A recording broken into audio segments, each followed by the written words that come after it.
આયુર્વેદ મુજબ ગર્ભાધાન પૂર્વે,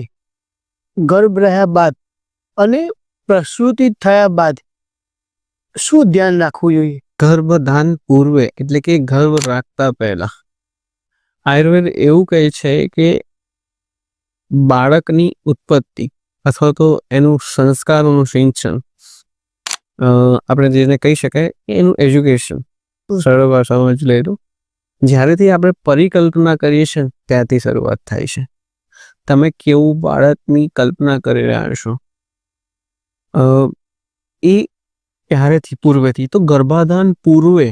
સ્વસ્થ બાળક આવવા માટે સ્ત્રી બીજ અને પુરુષ બીજ બંનેની શુદ્ધિ અને પુષ્ટિ થવી જરૂરી છે. કે જે આયુર્વેદમાં કહેવાય છે શોધન, એટલે કે પંચકર્મ દ્વારા શોધન કરી અને આગળ વધુ જ્યારે પ્રી કન્સેપ્શનલી હોઈએ